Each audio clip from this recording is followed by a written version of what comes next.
as everybody's getting their seats, we've really been looking forward to this. I'm going to have the director of the Arizona Origin Science Association introduce the people, Michael Calcagno. Close enough. Close enough. I just call him Michael. That's a harder name to. So I'll let him introduce some of the various people associated with the organization and our speaker. All right. Well, let me start off by saying thank you, everybody, for coming out here tonight. And it's been a pleasure to come back here. I'm a member of the church in Show Low, but a couple years ago I was down here visiting, and I got acquainted with David and Connie, and so try to make it every so often visit down here. I want to introduce tall, handsome gentleman in the baseball cap back there. That is John Vanderhoof. He is the representative for the Cochise County. So John Vanderhoof. So he is the one who coordinates the monthly meetings that we usually have in here, and every month it's someplace different practically. So if you want to know more about the meetings that we have based on speakers like we're having tonight, he's the person to talk to. So he can set you up and get you on an email list or whatever so that you can find out about other events like this one tonight that are going to be held in various places around Sierra Vista and sometimes over in Elgin. And so, last time I was there, I spoke to their church school group, and there were 45 kids there. It was like, and they wanted to learn about dinosaurs, so we told them about dinosaurs. Anyway, so that's the person.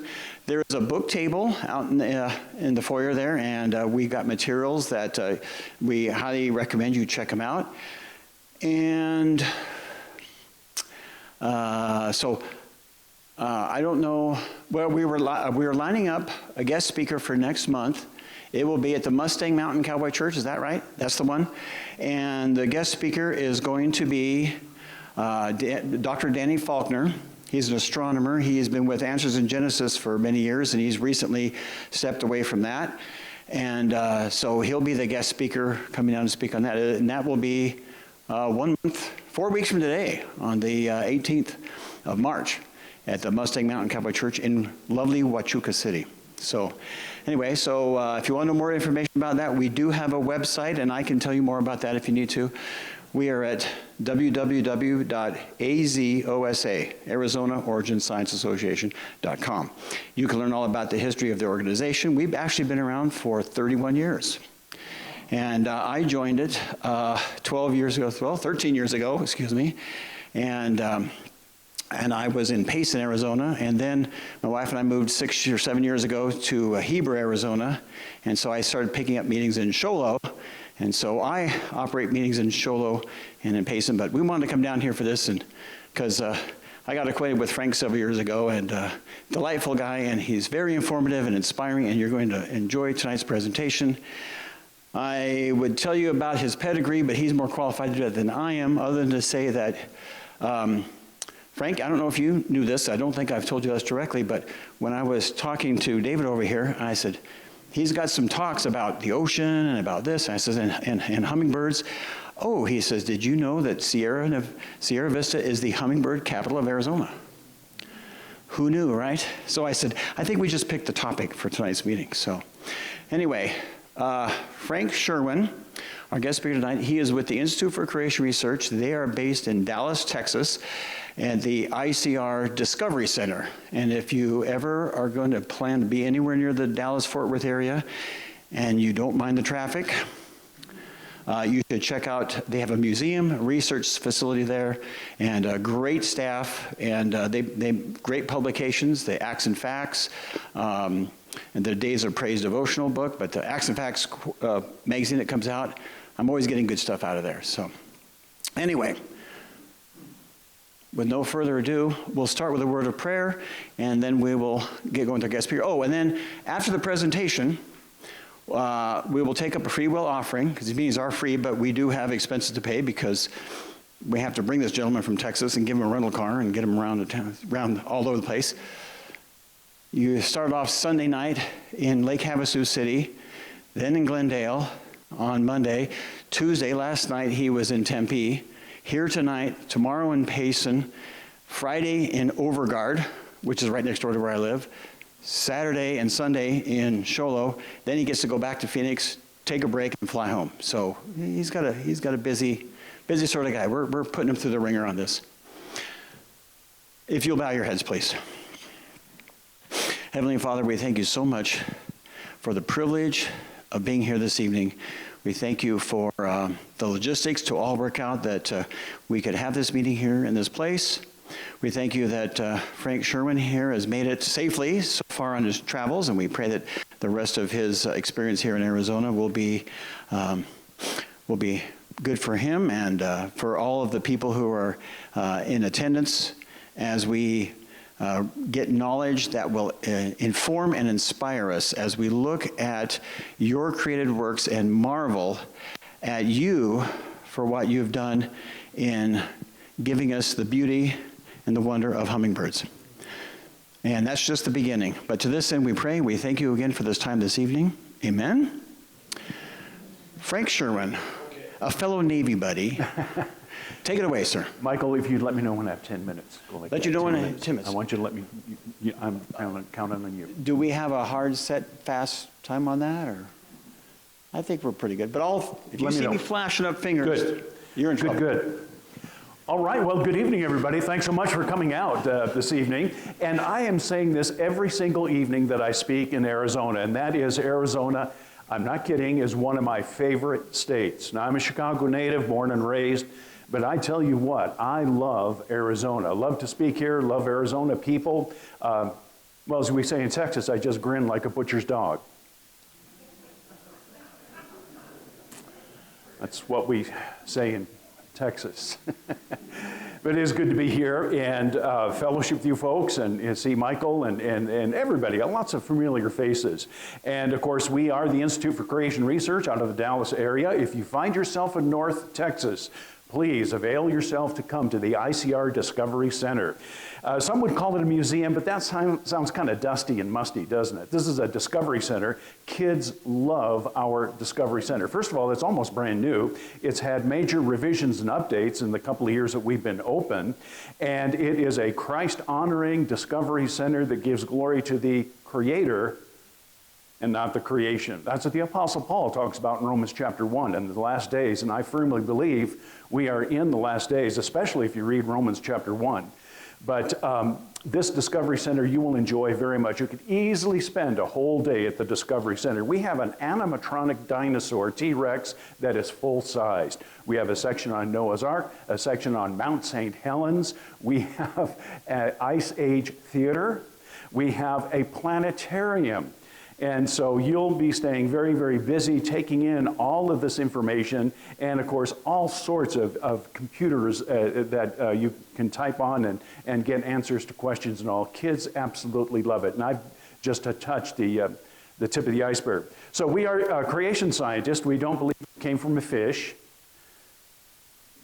And we believe you've been created in God's image. And we believe science and the Bible go together like butter and bread. Science and the Bible are inextricably linked. You just can't separate them. It's like politics and corruption. You can't separate them. And so that's what we are at ICR. I've been with ICR since 1996.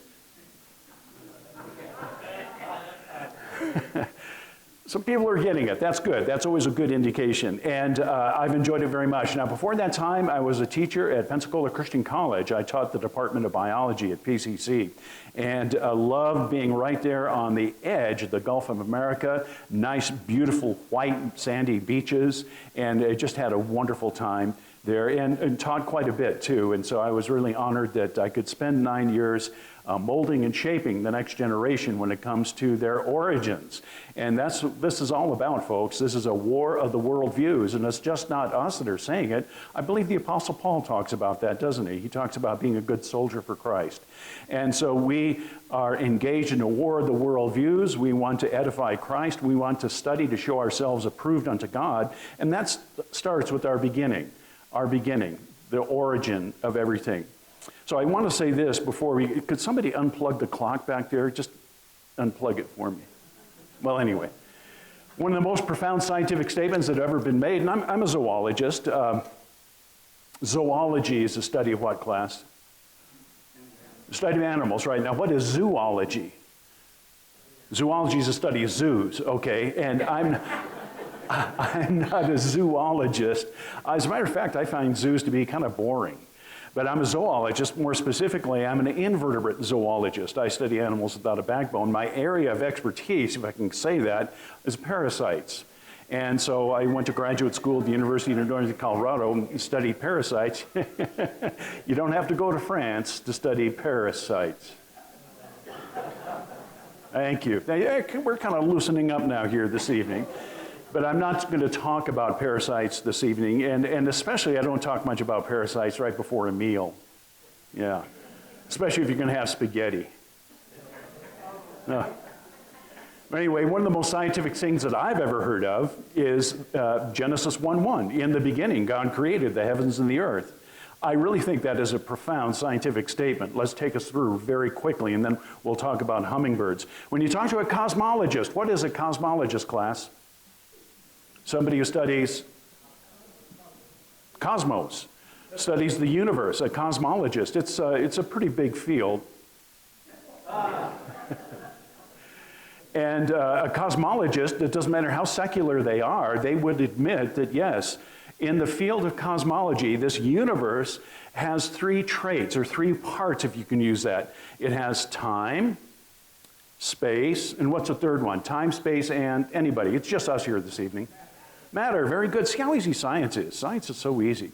Time, space, and matter, and we can also add to that energy. So we live in a time, space, matter / energy universe. That's what Einstein was getting at when he said E equals MC. Yeah, science is so easy. I want to say MC cubed, but you're right, it's MC squared. And so when you talk to a cosmologist and they say, yes, we live in a universe composed of time, space, and matter, energy, well, then you look at Genesis 1:1. In the beginning, that's time. God created the heavens, that's space, and the earth, that's matter. So in the first verse of the first chapter of the first book of the book of books, God, who has always existed, spoke into existence, we call that an ex nihilo creation. He spoke into existence the time, space, matter, universe in the very first verse. That's what I would suggest this evening makes the Christian faith so profound. Because you see, no other religious book, not denigrating other religions, that's not our purpose, but no other religious book begins like the Bible, where God, standing outside of the creation, speaks into existence, time, space, and matter. So the Bible begins like no other religion. The Bible ends like no other religion. And we at the ICR believe that where you came from is at least as important as to where you're going. And so this is why we really do appreciate coming out here this evening and being able to share with you one of the wonders of creation, which is God's hummingbird. So I'd like all of us to read this together, if we would, please. And let me put on my glasses here. This is a curse, these glasses. Ready? Begin. For the invisible things of him from the creation of the world are clearly seen, being understood by the things that are made, even his eternal power and Godhead, so that they are without excuse. Lord Jesus, we ask that you would speak to us this evening, we pray in your name. And so if we look here in Romans chapter 1, the Apostle Paul is telling us that God's creation is not only seen, but look at this, he adds an extra word, a very important word. He says that God's creation is clearly seen, clearly seen. Now the Sherwin translation of clearly seen is painfully obvious. You just can't get away from the fact of God's creation. It is so obvious. As we're sitting here this evening, as you're sitting here this evening, right now, you have your cells, your trillions of cells, and during the 24-hour period since this time last night, you have been irradiated, subtly irradiated with the cosmic rays of one kind or another, not nearly as bad if we didn't have the rotating iron core in the earth that sets up an electromagnetic field and shields us from a vast majority of those cosmic rays. But regardless, we are being irradiated with cosmic rays that are doing damage to the cells, and specifically the DNA within the nucleus of our cells. We've heard of DNA, right? Deoxyribonucleic acid tells you how tall or short you're going to be, whether you're going to get diabetes at age 60. It's all there, written up in the genetic code.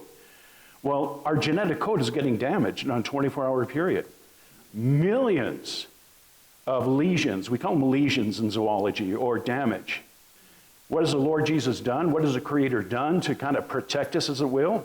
As it is, He has created repair enzymes. Now, an enzyme is a protein. And He's created repair enzymes that right now, as you're sitting here, are going up and down your DNA that's been damaged. These little repair enzymes that are just like a little tiny, tiny portion of the white of an egg. It's pure protein, but it's infinitely tiny, so it could fit on the spiral helix of the DNA molecule. And it's going up and down your DNA molecule slowly, looking for lesions or mistakes. And when it finds something, it stops, and it calls in other enzymes to help with the repair process, and a process that we call dehydration synthesis. And that's happening right now. And that is, it's a scientific word, that's spooky. Because that's going on, repair enzymes, and there's whole families of repair enzymes that are doing this. Tiny, tiny bits of protein, chunks of protein that are, you can't even see hardly with an electron microscope, which is really getting down there. But that's what's happening. Did the Apostle Paul know about that? He didn't know about that. But he was led by the Holy Spirit to say that the creation of the world are clearly seen, being understood by the things that are made. In the 21st century, we have no excuse. Paul said it's clearly seen back in the first century. Now, it's really, really clearly seen. Not only with the electron microscopes it could see and describe what we just went over, but also the James Webb Space Telescope. I sit on the edge of my chair watching the latest pictures from the James Webb Space Telescope. Because the psalmist says in Psalm 19:1, the heavens declare the glory of God. And that's what the JWST is all about. And secular cosmology textbooks are having to be rewritten about every other week. And because the discoveries are, what do they call it? Furious and fast with the James Webb Space Telescope. Okay, well, enough of that. That was my introduction. Now let's get into the talk about our hummingbird. This is never more true than with God's amazing hummingbird. This is an incredible, incredible creature. And their nectar-rich diet leads to blood sugar levels that would put a person in a coma. And their zipping, zooming flight sometimes generates G-forces high enough to make a fighter pilot black out. The more researchers look, the more surprises lurk within those tiny bodies, the smallest in the avian world. The smallest in the avian world. Now, this guy's not a creationist who's saying this. These hummingbirds are absolutely amazing. That's why I decided to put a presentation together, because out of all of God's birds, this has got to be the most amazing one. The hummingbird, or we call it a hummer. Why do they call it a hummer? They don't know the words. They just may be the most remarkable. Everything about these creatures shouts design, and design means what, class? A designer. Creation means a creator. If things look like they're architecturally made, there just might be an architect. See how easy science is? And so that's how we look at it. Scientists have identified, at least, I couldn't believe this, I had to look it up again and again, at least 343 different species of hummingbird. And here we are, we're in the hummingbird capital of Arizona. Yeah, absolutely. Which makes them the second largest family of birds in the world. I didn't know that either. Well, they can track the hummingbird using a little backpack. Cute little backpack they put on the hummingbird. A backpack-like tracker is attached to monitor the hummer's movements in this example, the Andes Mountains. The bee hummingbird of Cuba is the world's smallest bird. Now, evolution theory, and again, folks, I'm not here to denigrate evolutionists. I don't want to do that. I want to edify the Lord Jesus Christ and what he has done in terms of creation, but we are engaged in a war of the worldviews, aren't we? And so we would kind of have to know what evolution says as opposed to what creation says. And so we would say, yes, the hummingbird is the world's smallest bird. I'm a zoologist. I taught my students that if it has feathers and wings, it's a bird. Again, science is so easy. If it has wings and feathers, it's a bird. However, evolutionists say this is the world's smallest dinosaur. And I've had people challenge me on that, and I have to get the reference there, but it's from the American Museum of Natural History in New York back in 1995. They said the bee hummingbird of Cuba is the world's smallest dinosaur. Well, at least they got the one part right, that's the world's smallest bird. And the bee hummingbird is so small that the mama bird can make its nest inside a hollowed out golf ball. That is a small bird. And if you take a bee hummingbird and hold up a pencil and get it to land on the eraser of a pencil, now we're talking something that's pretty small. I look at that and I say, you know what? You're going to have to help me in my unbelief by saying that this hummingbird came from Tyrannosaurus rex, a heavy-tailed theropod, and that's what the evolutionists say. They say a theropod. As a zoologist, I say a heavy-tailed theropod because that's what they are. They have a huge, heavy tail. I can't see them in the fullness of time evolving into a bird. Well, do hummingbirds have natural predators? This is a sad slide, and I do apologize, but I have to share with you, yes, hummingbirds even have predators too, and this is very sad. This is taken in Arizona, and what you see there is a praying mantis that is hiding underneath a hummingbird feeder, and then it grabs a hummingbird when they come to feed, and so that poor little hummingbird is kind of hanging there, and the praying mantis has serrated edges on its front legs that it can use to get its prey. So that's kind of sad. Well, let's look at the hummingbird features because they are amazing. This whole presentation is incredible, and we give glory to the Creator for it. Hummingbirds are a fascinating group of birds, but some aspects of their biology are poorly understood, such as their highly diverse vocal behaviors. Now this is amazing, folks, because if you stand around a hummingbird feeder and you watch them feed, sometimes you'll see the alpha male and they'll let out a chirp, right? And to drive away all the other ones. I want this nectar. Yeah, you other guys get away. And so they chirp. And it wasn't until fairly recently, the last couple of decades, that scientists realized, wait a minute, ensconced within that tiny chirp is a whole bunch of information. Information. And again, I have to use that scientific word, that's spooky. That the hummingbird can let out this chirp and then the other birds hear it and understand what the hummingbird is saying. Some hummingbird hit notes so high that only a dog can hear them. A hummingbird's brain makes up 4.2% of its weight. That doesn't sound like very much, but proportionally, that's the largest of any birds. Proportionally, the hummingbird has the largest brain out of all the birds. And so when somebody calls you a bird brain, you might want to say, well thank you. Because they're finding out that birds really are fascinating and intelligent. And here is a prime example. By the way, I have a talk on bees.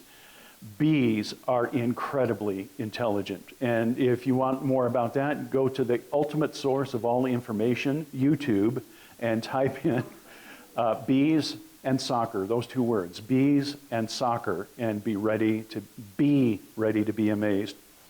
Well, smart, yes, hummingbirds are very smart. Unlike a majority of birds, hummingbirds actually learn new vocalizations. The calls and songs of some species appear to have been even more in common with human language. Human language, the hummingbird, such as conveying information intentionally and using simple forms of some of the elements of human language, such as phonology, semantics, and syntax. And the similarities run deeper, including analogous brain structures that are not shared by species without vocal learning. So if we just stopped here this evening just to talk about hummingbird vocalizations, that's amazing enough. But as the infomercial says, wait, there's more. And I want to compare and contrast two quotes and show you the difference between creation science and evolutionism. So the evolutionist will say current research suggests that natural selection, whatever that is, has favored smaller genome sizes in hummingbirds and other avian species. Smaller genomes, that is, the genome, the entire genetic complement of a creature, and genetic mean the DNA, requires less energy during replication, or you can say duplication, and maintenance, meaning precious resources can be used by flight muscles. Well, we would agree with about half of that. Here's what creation scientists would say. God, not natural selection, God has designed smaller genomes in hummingbirds and other avian species that require less energy during replication and maintenance, meaning precious resources can be used by flight muscles.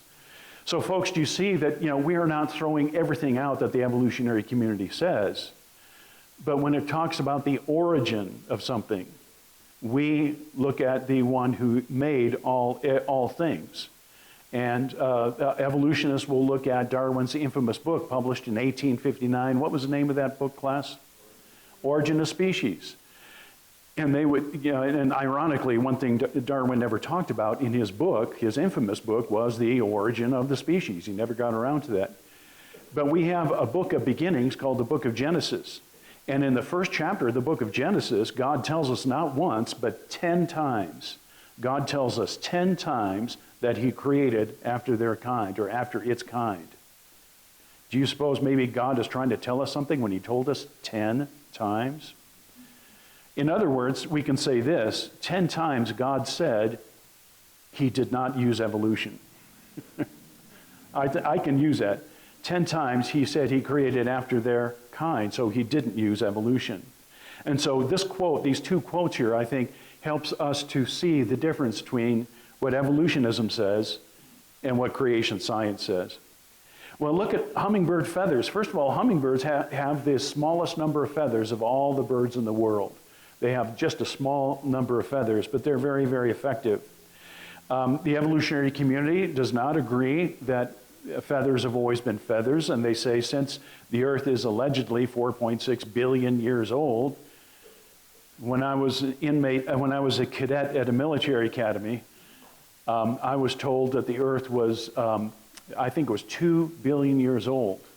Now, today, it's 4.6 billion years old. Gives you an idea how long it's been since I was in high school. But they look at feathers as coming from scales. And so we can think of scales on some animals, like, for example, snakes. Snakes have scales. Oh, cute little snakes. Oh, I just love snakes. And you can see in this diagram, they have a typical scale there that gets, that changes and gets kind of frayed, as you see there, and it frays into feathers. But as you can see there in the big black bold words there, it's a theoretical illustration. Nobody has ever seen something like a scale-like process becoming a feather. It's nothing more than theoretical, because the evolutionary community has to say that feathers evolved from scales. So what is this picture here, class? Those are scales. Again, those are scales, and evolution says through time and chance and natural processes, the scale became feathers.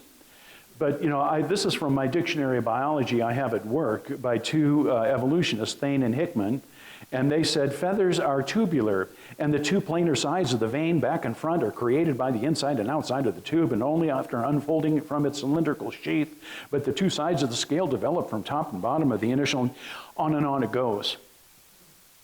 In other words, scales are very, very complex, but feathers are even more complex. One evolutionist said in the late 1950s, I believe, he said, one of the most awesome structures in the animal world is the feather, and that there's no indication of how feathers evolve from anything else. In other words, when you look at the fossil record, feathers have always been feathers. Well, here's a picture of the hummingbird's brilliant throat color that's not caused by feather pigmentation. We think of pigment like an artiste with a paint and all that, and they just kind of paint something. That's exactly what's not going on here. What's going on here is that the beautiful iridescent colors, the gorgeous colors you see on the throat of the hummingbird, change. If you were holding the hummingbird and turning it slightly, it would change. The colors would change depending on how the light would impact submicroscopic structures in the feather itself. And it also depends on how you are viewing the feathers and the hummingbird and how light, ultraviolet light, is striking it. And that's why the colors change. It doesn't have a thing to do with pigment. It's a whole lot more complex than that, as we will see. The feathers of hummingbirds are iridescent due to inhomogeneous interference structure of platelets on feather barbules. Well, of course. Diffraction, and this gets into the area of physics we call the physics of light. Diffraction occurs when light impinges on an object whose features are close to the light wavelength. Have you ever heard of the morpho butterfly in South America? Morpho butterflies operate kind of on the same principle as these. And morpho butterflies have this incredibly beautiful, it's like the blue jay feathers, but the morpho butterfly has beautiful, beautiful iridescent blue. And it all depends on how light strikes the scales of the butterfly. And butterfly scales are infinitely tiny. You hold a butterfly or a moth and then let them go, and sometimes you'll see the scales on your fingers. In Texas, we call these the fingers, your fingers. And they can magnify the scales and see that there are incredibly detailed structures in those scales that are designed to absorb all the wavelengths of light except one wavelength that's reflected back to our eyes, and that's the blue wavelength. Absolutely nothing to do with time and chance, but everything to do with plan and purpose and special creation. Iridescent colors are colors that change depending on the angle of illumination or how you're looking at it, observation. They are produced when light is reflected by multi-layer structures or diffracted by gratings. While this phenomenon is well understood for simple optical systems, nothing simple about it, it remains unclear how complex biological structures interact with light to produce iridescence. Well, folks, here we are in the 21st century.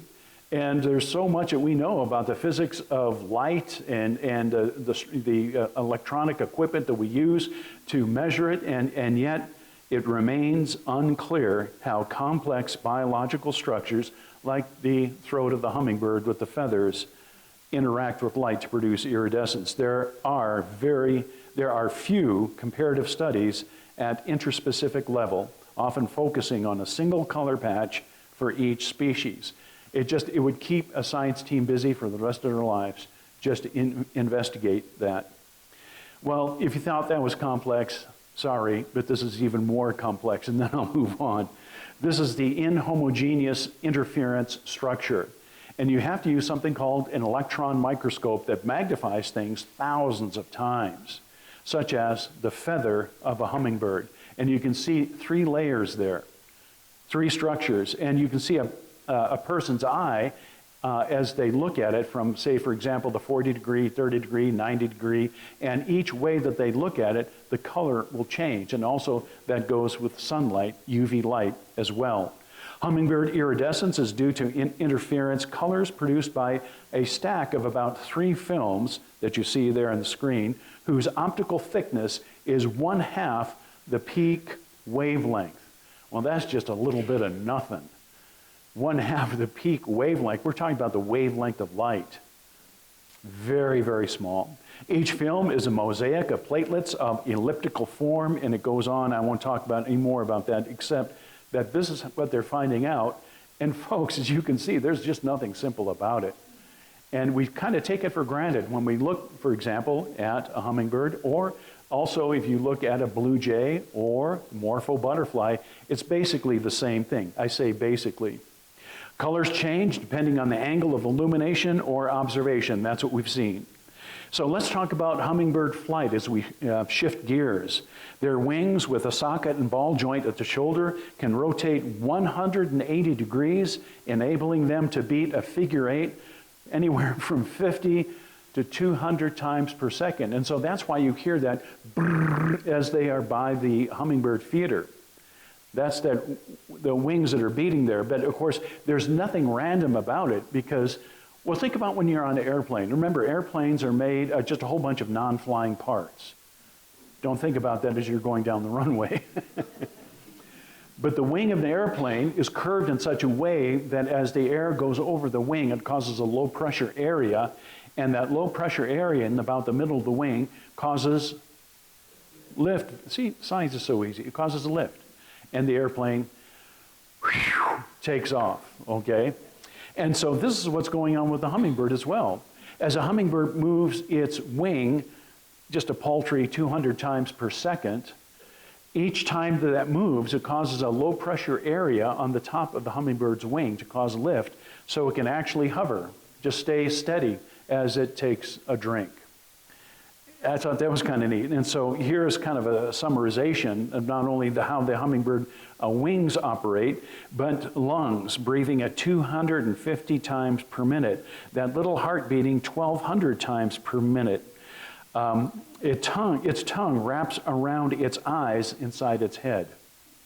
Because the tongue is really long. Sometimes you'll see slow motion pictures and the tongue goes way out there. Well, you're going to have a problem. Where are you going to store the tongue when you're not using it? You know, if it has its tongue sticking out the side of its head there, just flapping in the breeze, that's kind of dangerous. You'd get caught in a twig or something like that, and poor little hummer would hang itself. Its day would be ruined. And of course, a hummer can't swallow his tongue. Why is that? Well, digestive enzymes, acids, right? I digested my tongue. Now what am I going to do? And so the Creator, in all his infinite wisdom, has designed the tongue to wrap around its eyes inside of its head until it's needed. And then it unwraps it in a fraction of a second. Evidence of creation. Evidence of creation. And the wings flapping, oscillating at figure 8 and so forth. Some physicists got together, and now don't worry, we won't go into any detail of the diagrams that you see there, except to show you there's a lot of geometry, trigonometry, physics that is associated with measuring what these wings can do 200 times per second. And you know, you could just be busy the rest of your life doing the investigation and the research. The fast turns of hummingbirds have inspired a massive motion tracking study of the bird's flight maneuvers, according to Science News magazine just a couple of years ago. A hummingbird flight is the most energetically demanding form of vertebrate locomotion. Yet these birds can be seen buzzing around blossoms at high elevations where oxygen concentrations are so low that humans become faint and are left gasping for breath. Not so with the little hummer. Doesn't even notice it. It just zips around and feeding off of flowers and all.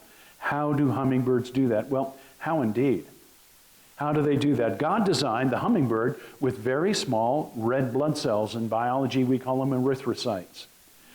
And the very small red blood cells, which have a greater surface area to volume ratio, enabling oxygen to be transferred to the large and powerful flight muscles quickly. So it all has to do with these little things right here. The erythrocytes are red blood cells of the hummer. And the surface area is greatly increased because they're smaller. And so this is just one evidence of design. Design means a designer. Creation means a creator. And so this is just amazing. What about hummingbird origin? Where did it come from? I mentioned earlier Darwin's infamous book on the origin of species, published in what year? 1859. And it was not because it was so scientific. Now, he did have some observations regarding birds called the wild rock pigeon. We've all seen wild rock pigeons. Those are the pigeons that hang around city statues and barns and all that. And Darwin himself had some friends, and they would breed these wild rock pigeons to make subspecies of the wild rock pigeon. But from end to the beginning, they're still what? Pigeons. Okay, so they're not becoming hummingbirds or eagles. They're still pigeons, and you can breed them right back to the original pair almost. But the point is, Darwin saw a lot of variation within the pigeons, and then he extrapolated and said, this could be true for all of the creatures over the alleged millions and millions of years of time. But he didn't give any examples. He didn't need to, because really what Darwin's book was all about was to fill a philosophical void for a lot of people. So people liked Darwin's book, not because it was so scientific, but because it explained creation without a creator. It explained creation without a creator. That's why Darwin's book was so popular in 1859 and why it's still popular today. But again, he just talked about variation of birds. And that's why people don't go into detail about what Darwin was writing about. Well, what about hummingbird origin? Where did the hummingbirds come from? Here's a potpourri of different kinds of hummingbirds that are found in North and South America. And we as creationists make no apology that God created hummingbirds on day 5 of creation. And so here's a question: on what day were dinosaurs created? What day of creation? I asked that question a couple of months ago, and a little boy in the front row said Thursday. But dinosaurs, and Michael got it right, dinosaurs are created in day 6. Now that's a problem, not for the creationists, but remember, evolutionists say that what evolved into birds? Dinosaurs evolved into birds. But wait a minute, God created birds on day 5 and dinosaurs on day 6. What else was created in day 6? People. So people and dinosaurs were created in day 6. We love dinosaurs at ICR, folks. We call them missionary lizards. And they just show the wonder, the majesty, the grandeur of God and his creative actions. I love the sauropods. Sauropods are the long-necked, long-tailed dinosaurs.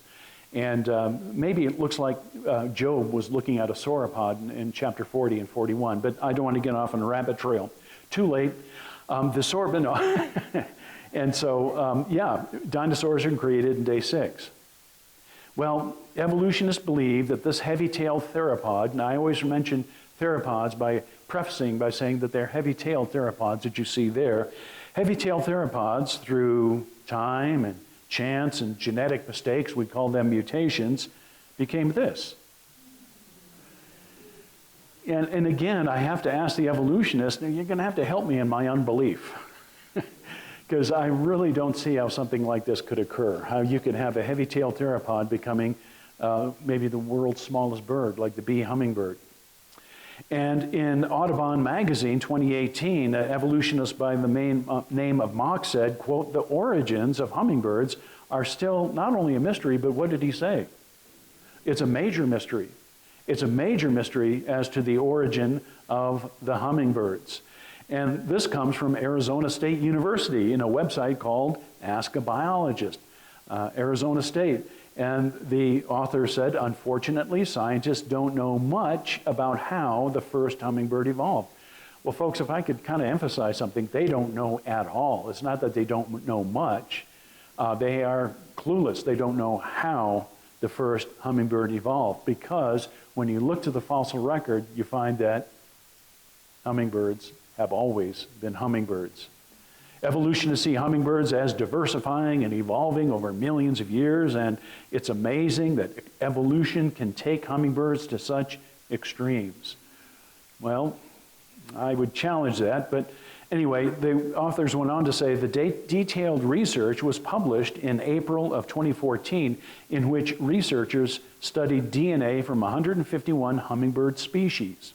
They suggested a family tree for hummingbirds going back to the first pair in South America. All the birds studied were hummingbirds, not non-hummingbird ancestors. The study revealed only variation within the hummingbird kind. That gets pretty close to what creationists are saying. Ladies and gentlemen, we are not saying there's no variation. We're not saying there's no subtle change. Of course there is. We see that all the time, right?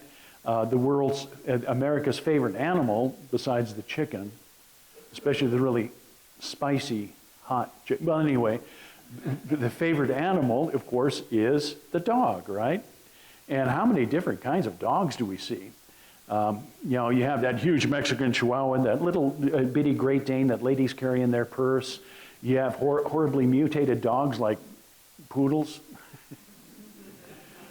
But dogs have always been dogs, yeah. And we had a Canardly dog in California.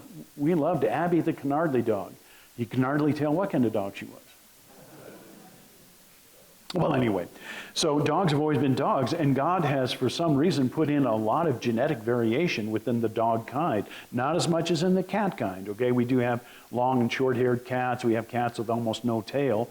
But we don't see one kind becoming another kind. That's the take-home point in creation science. And so that brings us to hummingbird fossils. Here we have 3 examples of fossils in the fossil record showing 100% hummingbirds. Now, I want to emphasize that these pictures of the hummingbirds are not birds that are on their way to becoming hummingbirds. These are 100% hummingbirds.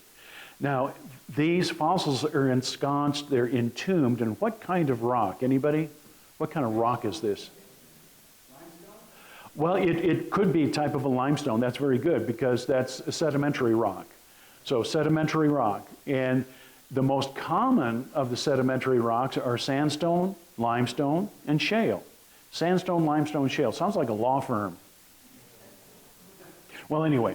Okay, and so those are the 3 kinds of sedimentary rock. And so we believe, and it's a sedimentary rock laid down by running water, as we see in these pictures.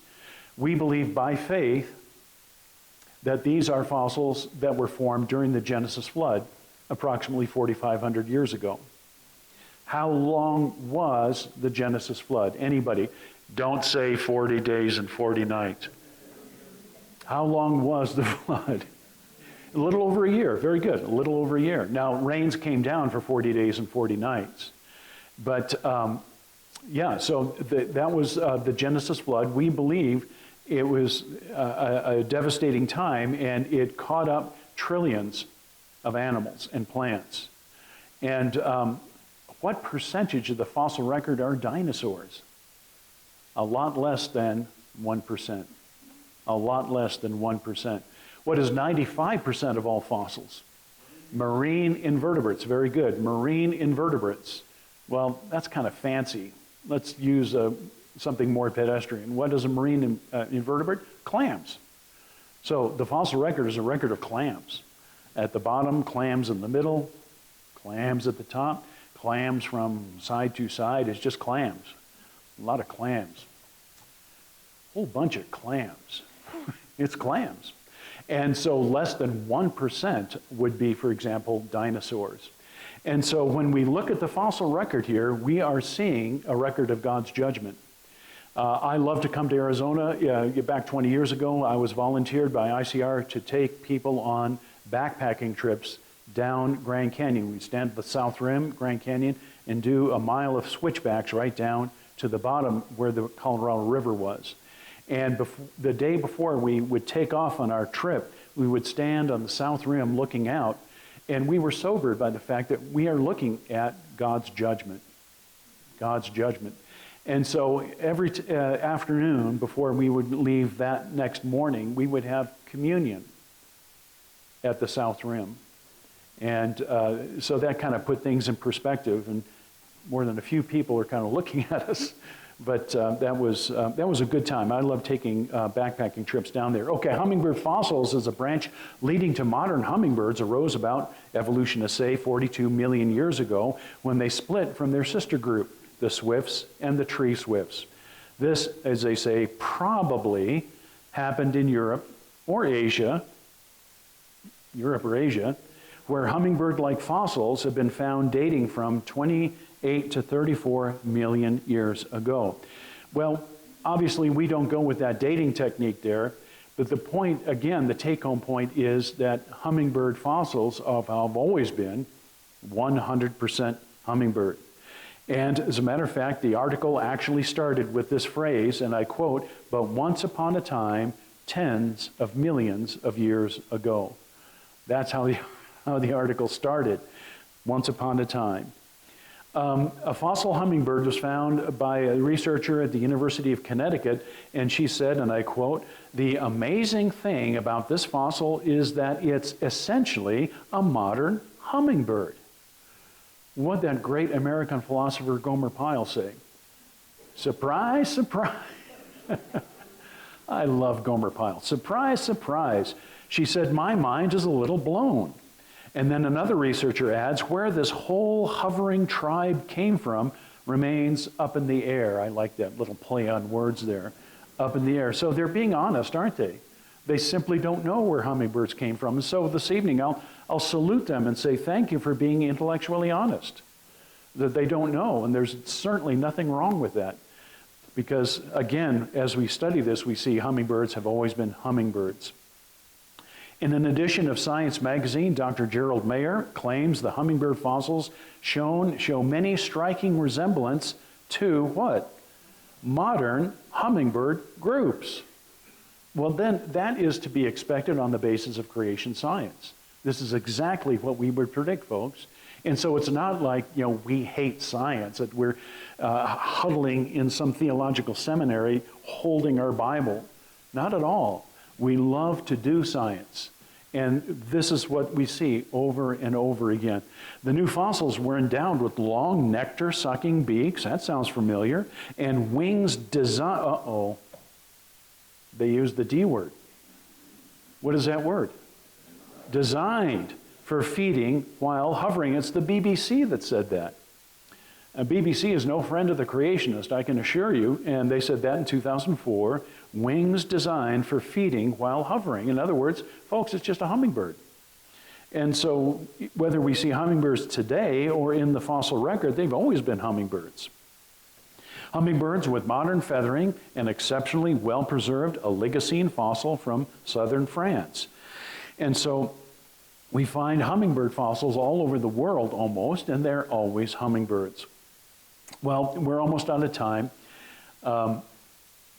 As the infamous King Henry VIII of England told his 6 wives, "I won't keep you long." So let's look at hummingbird feeding. First of all, the first thing we say, hey, we can have fun tonight. It's just us here, isn't it? Okay. May 2nd, 2011, in the proceedings of the National Academy of Science states, and I quote, "To drink, you have to swallow." Okay, I'll go along with that. To drink, you need to swallow. No one has tried to explain how this works yet in hummingbirds. It's considered magic right now. You imagine if a creationist said that? We would be held up for denigration.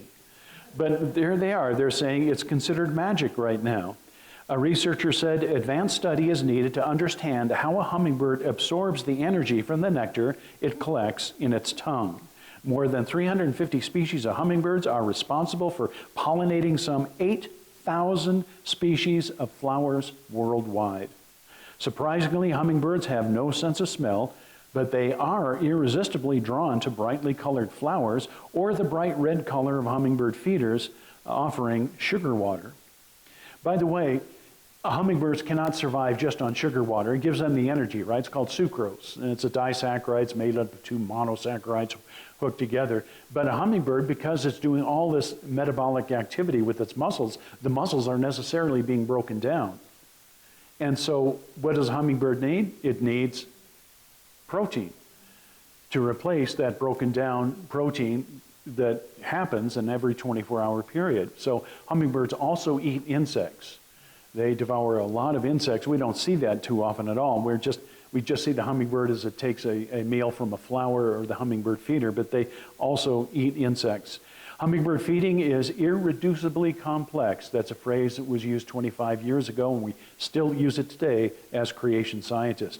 A phrase that non-evolutionists use to explain the way in which number of parts must all work together for a structure or a process to function. In this case, it starts with the tongue fitting the flower. Irreducibly complex. You have a trumpet vine flower, as you see there in the illustration, and you need the hummingbird with its long beak to extract its long tongue down into the flower to get the nectar. You have to have both together at the same time. We call it irreducible complexity. The findings could affect thinking about how flowers and hummingbirds have evolved together. This is by, obviously, an evolutionist. Since the shape of the flower, the composition of the nectar, and the shape and workings of the tongue must all fit together for the system to work. Folks, sounds like creation to me. It really does. It sounds like creation to me. This is irreducibly complex. You've got to have the shape of the flower, the composition of the nectar, the shape and working of the tongue, and they must all work together. This leads into something called drinking biomechanics. Now, when I was an undergraduate, back in 19, I was told that hummingbirds would feed by what is called capillary action. And for decades, biologists, zoologists, ornithologists, people who study birds, believed that the beak operated by capillary action, like when you put your finger over the end of a straw in a liquid there, and that's capillary action. High-speed filming and detailed anatomical studies have revealed that they are designed with a long forked tongue that aids in what they call drinking biomechanics. The tongue opens up when inserted into the flower, and the nectar is pumped up into the tongue by way of two grooves. The hummer can do this 20 times per second. Now, they've taken an electron microscope and they've magnified the end of the tongue, as you can see there, right next to the hummingbird's head there. That is the end, the business end of the tongue, which opens up and gets the nectar 20 times per second. It gets more and more spooky as they begin to investigate and research the hummingbird. The traditional explanation of nectar being drawn up by capillary action is incorrect. And so here is just a diagram of the bill tip of a hummingbird with the tongue coming out and opening up into the two portions that you see there. This is all part and parcel of what they call drinking biomechanics. See, the tongue is actually a tiny elastic micropump. A tiny elastic micropump that springs open to draw in the nectar, and the tongue spontaneously folds into two co-joining tubes when extended. Even something like the tongue is getting impossibly complex. Like, remember we discussed the coloration of the feathers and how absolutely amazing and complex that was? We're seeing the same thing here. And we haven't even got to the hummingbird vision yet, if we still have time. So now that zoologists have determined how the hummingbird tongue works to collect nectar, they plan to continue their research to determine how the birds are able to swallow. Remember what the evolutionists said? Well, so far it's just magic. And so they're continuing to do that research, and that's great. I have no problem with doing good empirical scientific research. Their tongues can flick into nectar as much as 20 times per second, so swallowing would need to be rather quick action as well. You think? And finally, we get to the hummingbird fuel. Hummingbird fuel. We would like to say that hummingbirds are the Flash of the animal world because they go so fast. They are the Flash of the animal world. And hummingbirds are designed to digest sucrose. Sucrose is a fancy word for table sugar. I love sucrose, okay? And sucrose is a sugar found in floral nectar. It's also found in Milky Way candy bars, and you sprinkle on your breakfast flakes with 90% efficiency for converting the sugar into energy. And so here's a diagram of a sucrose molecule. It's two monosaccharides, one called glucose, the other fructose. And right now, as you're sitting here, you have blood sugar going through your bloodstream and being sent to all the trillions of cells. That blood sugar is called glucose. Very, very important. And the glucose goes through something called glycolysis. It gets split into two 3-carbon energy-rich compounds, and then from there it goes through a 10 enzymatic process to extract energy. But hummingbirds are equally adept at burning both glucose and fructose, these two monosaccharides, which are the individual components of sucrose or table sugar or the floral nectar, a unique trait other vertebrates cannot achieve. Let me just park here. What the author is saying is that people cannot break down sucrose in the efficient manner that a hummingbird can. Now, we do have the enzymes, and I used to teach it when I taught pre-med biology. And so we do have enzymes that break down the two monosaccharides, but nothing like the hummingbird. The hummingbird is so adept, so very, very adept and efficient in breaking down this sucrose. Nothing like the way we are able to do it, or tigers or lions or zebras or anything else. On a gram-to-gram basis, hovering hummingbirds can use energy at about 10 times the rate of a highly trained human athlete at their peak performance. So we're watching the athletes, right, in the Winter Olympic Games. Hummingbirds have them beat. They're about 10 times the rate of highly trained human athletes at the Winter Olympics.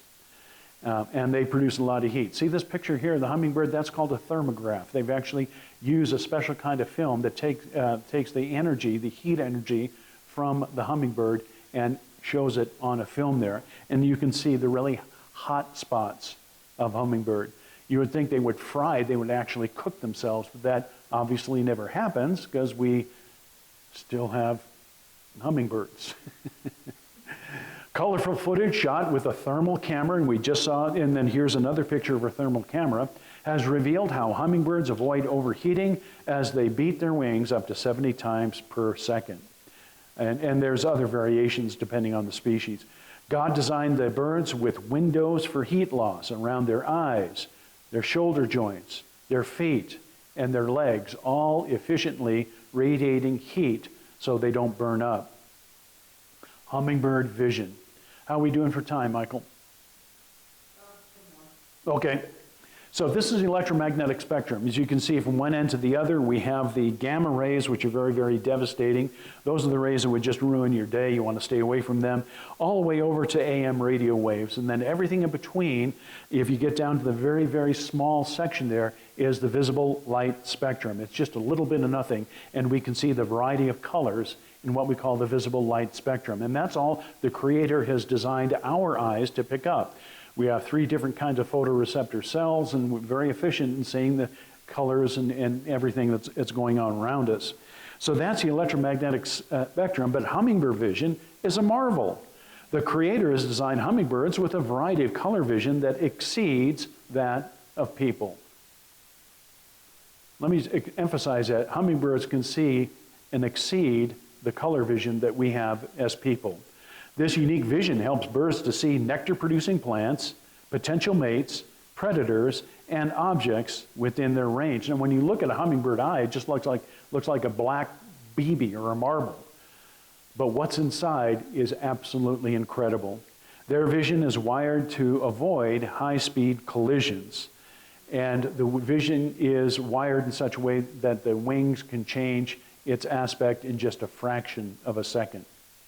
Birds have 4 color cone types in their eyes compared to just 3 in people. In theory, this enables birds to discriminate a broad range of colors, including many non-spectral colors. Now, a non-spectral color are perceived when non-adjacent cone types, sensitive to widely separated parts of light spectrum, are predominantly stimulated. So without going into too much detail, if you remember from your high school biology, we are made up with rods and cones. You remember that in our retina? The rods and cones. But it gets very, very complex. For people, purple stimulation, blue and red sensitive cones is a non-spectral color. But the bird's 4th colored cone type that we don't have creates many more possibilities. What are we saying? We're saying that birds can see things, colors that we cannot see. What's that word again? Spooky. It's spooky. In addition to the 3 types of color cones people have in their eyes, birds have 1 more. Not only are they sensitive to red, green, and blue light, they also can pick up on ultraviolet rays. That's a neat trick. The hummingbird's 4th color cone type allows it to see colors that we cannot even imagine. And so here is a picture of what we see, just that black bird there. And as research continues in this field, they're pretty sure this is what a hummingbird can see in the other picture. Colors that we cannot even imagine. And so this is one of my favorite diagrams because it shows people, what we can see in the top there, and then bees right in the middle, they can see in the ultraviolet, and then also hummingbirds who also can see in the ultraviolet. These animals have specialized cone cells in their retina, and the retina of our eyes are only about a 0.5 millimeter thin. And it's got about 1.5 dozen, maybe 2 dozen layers of cells, each with a very specific function. Cells in their retina can detect lower frequencies, about 300 nanometers wavelength in the ultraviolet that we cannot even see. And so this is how the Lord Jesus has designed the colors for us to interpret, whether people, bees, or hummingbirds. And I had to include this picture because people say, wait a minute, how does a hummingbird, does a researcher know what the hummingbird can see? You know, we can't interview the hummingbird. What do you see now? Okay, how about next? You know, they can't do that with the hummingbird. However, they have used field experiments.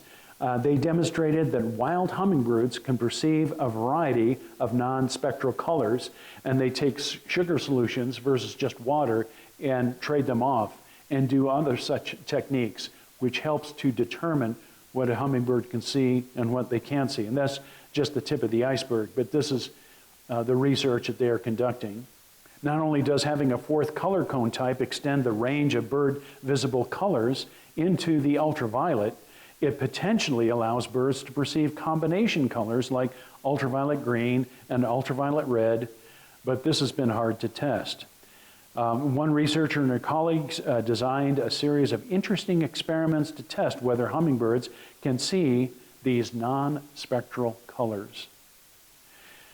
Well, there's hummingbird migration. I think we're out of time, but suffice to say that hummingbirds do an incredible job of migrating from Mexico all the way up into Canada. We may finally know how migrating birds sense Earth's magnetic field. A molecule in their eyes called cryptochrome 4 that is sensitive to magnetism, potentially giving the animals an internal compass. Folks, that shouts creation. There's so many other things I want to share, but we're out of time. And so let me just share with you what we have on the book table there. I haven't talked about Mount St. Helens yet here, but we do studies of Mount St. Helens. And this is a book called Footprints in Ash by John Morris and Steve Austin. You will enjoy this as a coffee table book, and it has Mount St. Helens DVD. So get these two as a pair. We just have a few of these out on the table there, Footprints in Ash and Mount St. Helens. But also we have what I call the Creation Pack. This is for young people who are going to be in senior high, going to be in college or university. This is what you want to get them. First of all, this is a DVD called Scientific Evidence for Creation. And I talk a little bit about birds and hummingbirds, but I get into a lot of evidence for creation in this DVD. I think they'll enjoy viewing this and getting an appreciation for what God has done. The most favorite book I have out there on the table is always going to be my favorite book. It's called Creation, Facts of Life by Dr. Gary Parker, who is my friend and my mentor. Gary writes in a very engaging writing style. He talks about Mount St. Helens. He talks about Grand Canyon. He talks about Darwinism. I alluded to Darwinism. He talks all about that. This is a great book to have. The young people will have no problem following what Dr. Parker has to say. Creation, Facts of Life goes along with scientific evidence for creation. And also, who here has heard about soft dinosaur tissue? Raise your hand. Okay, I'd say about half of us have heard about soft dinosaur tissue. Well, we call dinosaurs missionary lizards at ICR, and now they're finding dinosaur fossils with soft tissue. Now, remember, evolution says that dinosaurs became extinct 66 million years ago. However, now we're finding lots of fossils with soft tissue. As a zoologist, I can assure you soft tissue does not last even close to 500,000 years, let alone 66 million years. Something is wrong. Now, if the Earth is as young as we maintain, then finding soft dinosaur tissue is no problem at all. And so this is an excellent booklet that complements Gary Parker's book, Creation, Facts of Life, and scientific evidence for creation. However, also there are two other booklets that we have that go beautifully with the creation pack. One is Creation Q&A. You can see it's just a thin book, but it asks and answers the questions a lot of people have when it comes to creation science, like who were the cavemen? Look on page 4, men who lived in caves. Creation Q&A, okay, this is the second one, Creation Q&A. This is a good one too. So these two together ask a whole bunch of questions and gives you good biblical and scientific answers to these questions, like where did Cain get his wife? Well, I'd tell you if I was able. But okay, so that's the creation pack. That's what you want to get for the young people. Also, for those who are serious about creation science, we have Creation Basics and Beyond. This is a thick book. This is a book you want to get if you really want to get into the details of creation science as opposed to evolutionary naturalism. I've been very honored to write some of the articles in this book here, and this will help you to answer a lot of questions that people have, especially like dating, the dating techniques and all. It's all right here in Creation Basics and Beyond. And then some guy named Sherwin has written a book called The Fossil Record. Dr. John Morris and I wrote this. I never had so much fun writing a portion of the book. I wrote the one last third of the book in regard to so-called missing links. The rule of thumb is simply this: the missing links are missing. Okay, very profound thing to say tonight. The missing links are missing. I also wrote a book on animals. You'll enjoy this, reading this to your grandkids, your great-grandkids, or your pretty good grandkids. And then I wrote a book on the ocean. I feel I'm an authority. I can write a book on the ocean. I can, because I spent 2 years in the ocean with my uncle, Uncle Sam. I was on an aircraft carrier. And so the ocean book, the fossil record. Now, guys, I'm talking to you, just the guys right now. You know, ladies, you can switch off. But if you're like my wife, we've been married 45 years, and we go to meetings like this, and she says, just get one book. You're just allowed to get one book, and I'm going, yes, dear, yes, dear.